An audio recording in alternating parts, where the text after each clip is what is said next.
Hello guys, welcome back my channel Puja tech. কেমন আছো তোমরা? আই হোপ কি তোমরা খুবই ভালো আছো, আর আমিও খুবই ভালো আছি।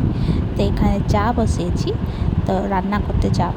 তো আজকে ভাবছি একটু ডাল ভাতের সঙ্গে আরও কিছু বানাবো, তো ওর সঙ্গে একটু তোমাদেরকে একটা চাটনি বানিয়ে দেখাবো। তো ডাল ভাতের সঙ্গে চাটনি খুবই ভালো লাগে, কীরকমও চাটনি থাকুক ডাল ভাতের সঙ্গে ভালো লাগে। তো ভাবলাম চলো, এই যে দুটো পটল ছিল, তো এই দুটো পটল দিয়ে চাটনিটা বানাবো। তো স্টার্ট করি। তো এখানে দেখো, পটলটা আমি ছিলে নেব ভালো করে, আর সাইডে সাইডে কেটে ফেলে দেব।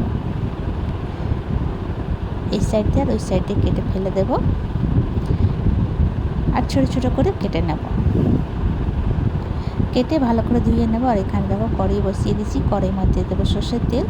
তারপরে যে পটলটা কেটে রেখেছিলাম সেটা দিয়ে একটু ভাজবো 2-3 মিনিট তক। তারপরে দেবো একটু হলুদ, স্বাদ অনুসার নুন দিয়ে ফ্রাই করব। তারপর মধ্যে দিয়ে দেবো আমি বাদাম, কিছুটা মুগফলি দিয়ে দিয়েছিলাম, তোর সঙ্গে ফ্রাই করবো 2-3 মিনিট।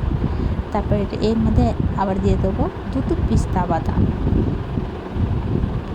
নাড়াচাড়া করে তারপর আবার দেবো এর মধ্যে কিছুটা কোয়া রসুন।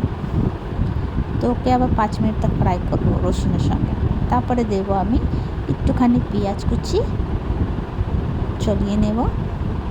তারপরে দেবো আমি কাঁচা লঙ্কা।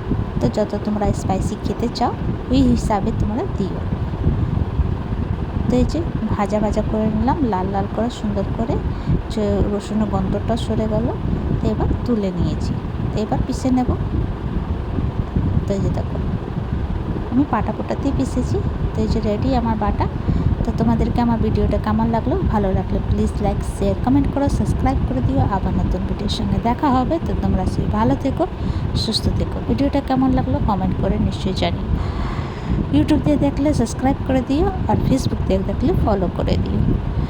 তো একবার বানিয়ে খেয়েও চাটনিটা, ডাল ভাতের সঙ্গে খুবই ভালো লাগে, খুবই টেস্টি লাগে। তো ভিডিওটা এখানে শেষ করছি। Bye bye, take care.